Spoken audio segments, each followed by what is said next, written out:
with realtor communication, because I think that this is a big one from behind the scenes, is like, how would you tell someone to evaluate how their realtor is going to be communicating with a potential buyer or a potential seller? Because I don't know about you, but I work with a lot of realtors and there's no like, I have a buyer that wants to buy the property, but I can't get through to the realtor to even open up a conversation with the seller to even start to try to negotiate. Yeah. Obviously, if you're the listing agent and there's a buyer out there and they're represented, you don't want to reach out to them. It's unethical. But you want to reach out to their agent. You want to start a conversation with them. Luckily, I'm dealing in almost exclusively luxury, and in the luxury market, everybody is so greedy that you call them on the phone and they call you right back, right? They've got an assistant or they've got somebody, and you're getting in touch with somebody. But have I heard that in the industry? Of course. The barrier to entry to becoming a real estate agent is extremely low. And you're getting people who are family members, friends of friends, who are getting listings, and they might even have another job. They might have a full-time job and they're doing this on the side and they can't pick up the phone. And it's a complete nightmare. What I would say is, if you are not exceptionally wealthy, you should be picking the absolute best real estate agent possible. Forget about your friends and let them sell your house. Well, Ken and I, we love, like, we bought a couple of deals together, and we always love it when we get an uncle, a wife, a friend, because we always get the best deals that way. Yeah, for a lot of people, this is probably their biggest asset, in their entire net worth, and I think they need to treat it as such. I think they need to treat it, like I said, like their health or anything else. Treat it as if it is your biggest asset. So let's move into the luxury real estate, because I know everyone is so curious about luxury real estate, and you work in the Paradise Valley market where you can have a 10, 15, $20 million house. Even 30. Yeah. Yeah. Moving up. So what's the most outrageous thing that you've seen a luxury buyer ask for when you're either showing or you're talking about building? Yeah, I mean, probably the most common one, I haven't seen anything that's really out there, but the most common one would be the car in the garage. So, you've got a house that's $15 million. The buyer wants to offer $13 million or something like that. And the seller's like, oh, this is ridiculous. I need at least a real offer. And they say, well, you know what? All right, maybe I can go up to 14 million, but I want the car. And it's some $200,000 to $500,000 incredible car that's in the garage. And then I'm like, now I'm selling cars, and houses and everything else. This is insane. But I think that would probably be the most common one that's asked for. So that's common. It's happened multiple times, and I know of deals that have happened where it's actually transpired, where the car stayed with the house. So just take the cars out of the garage. Take the cars out of the garage, unless you think you're making a tremendous margin, and you can leave it in there as bait and say, you know what, I'll just throw the Ferrari in, like you can just have it. Oh, that's funny. Well, so what's the biggest misconception people have about these wealthy buyers? I think the biggest misconception on the wealthy side is that, the average individual sees wealth as like fame, and they think flash. It's absolutely the opposite. Like when somebody comes up in a super fancy car and they get out and they got the glasses and the shoes and everything else, I look at my assistant and I'm like, there's no deal here. Like, these people are going to do Instagram. As soon as somebody comes up and, their cars, T-shirts and Converse. their car's like 5 years old. It's nice. There's nothing wrong with it, but it's 5 years old. I'm like, here's our buyer. Here's where they come in, because, the way that people make a lot of money is usually not very sexy. Like, there's not a lot of, pop stars and professional athletes out there as there is, people who have figured out ways to recycle cardboard and are making $20 million a year doing that, or, in the shipping business or something like that. And when I look at my buyers who have spent 10, 20, $30 million on houses, and I look at who they are, they're low key, never would have known it. Very rarely, the big flashy. I think those are a small minority of the luxury deals. So if someone handed you $100,000 today and wanted to build wealth through real estate, would you buy rentals, flip houses, or do something completely different? Long term, I would say, if I was depend on what age I was, if it was going to be a really long term play, I love that play where, you buy a rental, you put a few bucks into it, you put a renter in there, and then you leverage that into getting another one. And you build this giant portfolio over time by leveraging the equity that you're making in some of these houses to have like a 200 or 300. I mean, within 15 years, you could have a couple $100 million. I mean, and you could start that with $100,000. You could start it with $50,000, to be honest. If you were at a different point in your career and you were like, hey, I need to start to make money right now, then I would say flip houses for sure. I would say that's where the immediate returns are, and you can take some of that money and leverage it. If I had $100,000, I probably wouldn't put it into one deal. If I was just starting, I'd probably try to leverage it into 3 or 4 deals that were smaller, mitigate my risk a little bit, and have multiple deals going rather than kind of put all my eggs in one basket. So you've seen multiple market cycles. So what's the biggest opportunity you think investors are missing right now? A mentor of mine once said that you can make money in any market, and it's true. When everything is in the toilet and everybody's running for the hills, buy. When everything's on fire, you should be selling. If it's mediocre, which I think is the majority of the time, I think, yeah, if you look at the trends, you're going to see these times where it's flying high COVID like crazy, in 2008 where it's absolutely, dystopia out there. It's Harry Carey, but the majority of the time it's kind of in the middle. So what separates people who are making money from not making money when it's in the middle? Finding the deal, hustling. I mean, make 100 phone calls and find that great deal. That deal is out there. That deal's out there at all times. One of those deals is out there somewhere. You just got to go find it. When it's flying high, it's hard to buy. You're probably moving your inventory. When it's low, it's easy to buy. Then you can put out 10 offers and people are begging you to buy their house. But I think the real great players show themselves in the everyday market and still get good deals. What would you say? How much does interest rates have to do with the velocity right now? Yeah, I mean, for the business that I'm in, it's zero.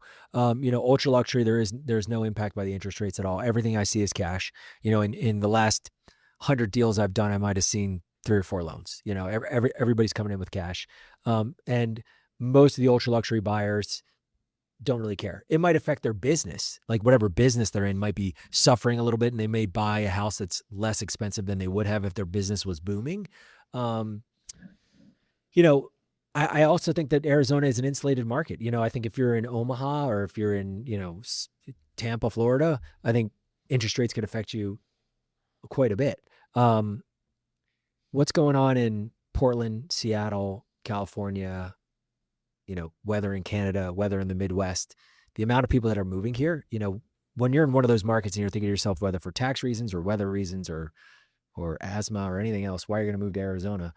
Or you're going to move, where are you going to go? Nevada, great place. I just don't see a lot of people wanting to move there full time. Nashville, Tennessee is nice. It's a certain culture that I think is there. It's really country. And some people who are not really into that don't see Nashville as a great option for them. And then a lot of the other markets that are hot right now are really vacation markets, Aspen or Whitefish, Montana, or Coeur d'Alene, or, places like that. So where's the one place that's, on the western part of the United States that you can have a great lifestyle for at least 6 months and a day? Scottsdale Paradise Valley is one of the only real good choices if you're looking for a great international airport, if you're looking for great weather 7 months out of the year, low taxes, great people.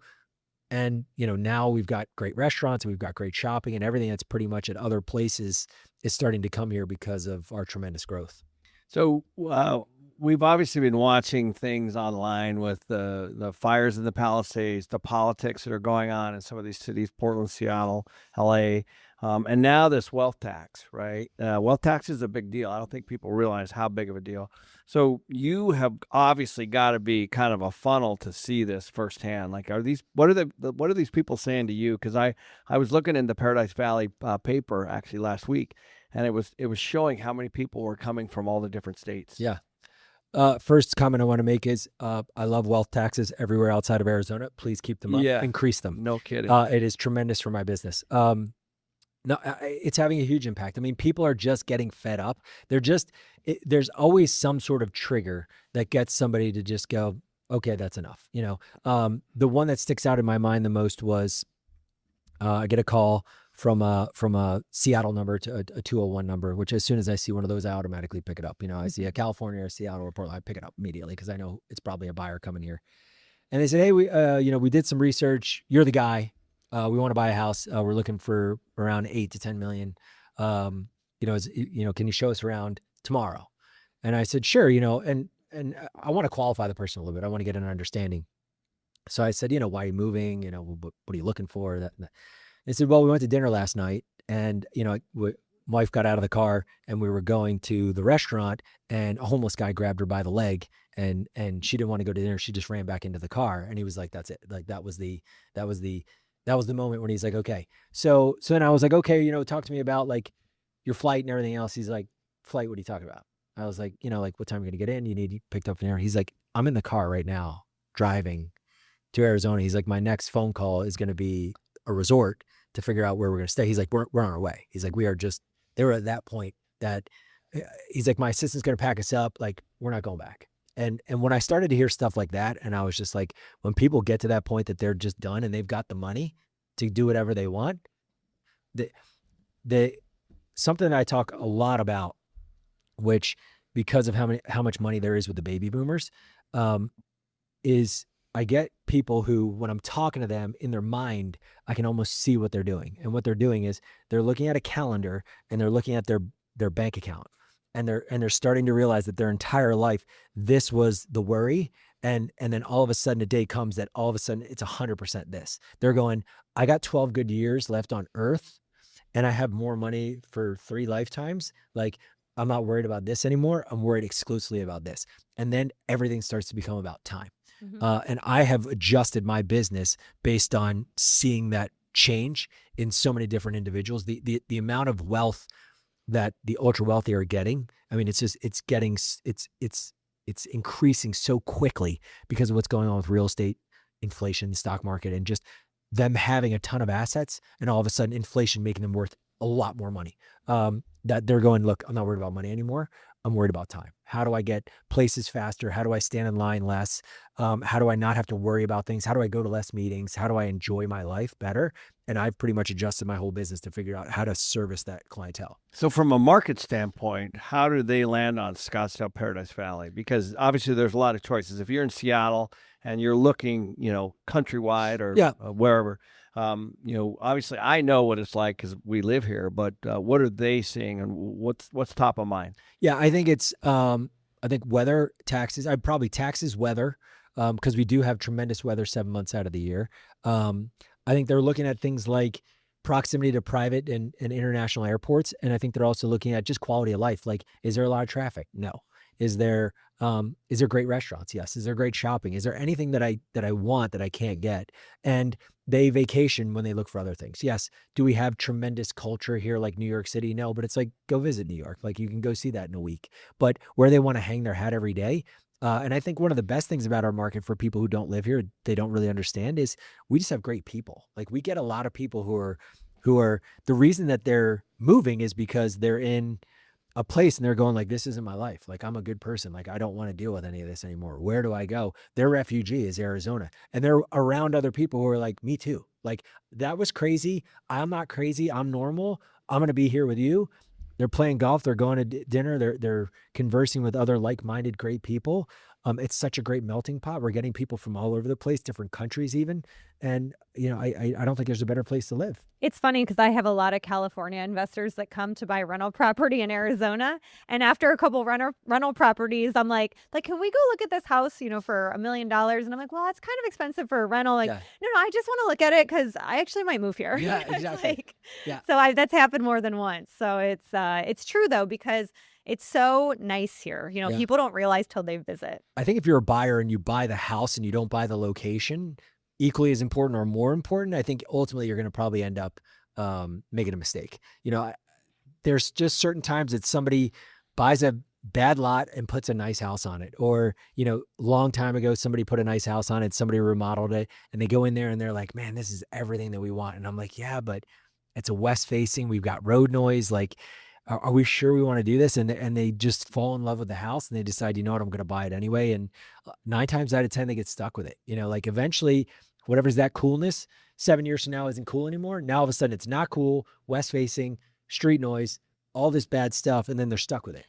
So I always tell people, I've never had someone come back to me and say, oh, I bought in this location that I loved, but I hate this house. It's always, thank you so much. I bought in this location and now I can never afford to live here. So I really appreciate it. Yeah. But I do get people that they buy the house, not in the location that's ideal for them, but they love the house anyways. And then in 2 years, they're trying to list the house to sell it to move. Yeah. Because I think that location is something that if you're not buying in the ideal location, you're going to regret it, regardless of the house. Yeah. I mean, look, you can always change the house. Like, between paint, furniture, tweaking a couple things, you can always make that. I mean, there's almost no house out there that if a company like us went in there, that we couldn't make it really outstanding. It's pretty rare that I walk into something and go, this thing is absolutely hopeless. Which is why I think great investors understand that the location, the lot, the orientation is everything. The quietness of it, even the maturity of the landscape. It's something that's really difficult to duplicate, is getting those 50-year-old trees on your lot. I mean, just buying those and sticking them in isn't really realistic. So I want to chat a little bit about the restaurant. So the only reason I want to bring it up is because you started software, then you led it in real estate and all kinds of stuff in real estate. And then all of a sudden you're in the restaurant business. But I think it's really interesting. Some people have a dream of starting a restaurant and being in a restaurant.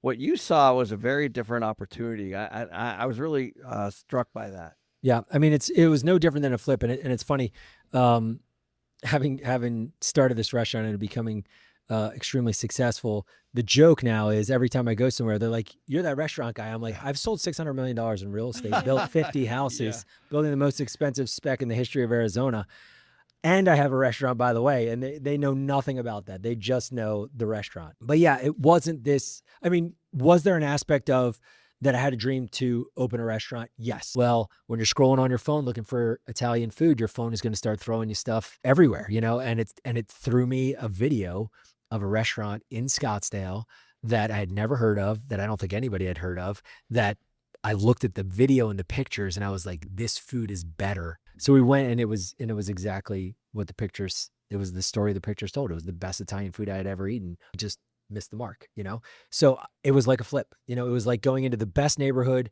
and finding the absolute best house. It's hard to take credit because you weren't the architect, you weren't the builder, you weren't all these different things. But when people come in at the end and they see it and they're like, man, this is incredible. It's like, yeah, well, we kind of flipped it. That's really what happened with the restaurant, was we didn't touch the food. Well, I know, so it's called DiMaggio's, by the way, but we went to your opener. So if you could go back and give your younger self one piece of advice when you were first starting out, what would it be? I had a mentor who taught me a lot about the business. And one of the things that he always said to me was, step on the gas and step on the brake, step on the gas and step on the brake. And what he was trying to explain to me was, don't go all in at any one point. If you get a little turn in the market, it's going to wipe you out.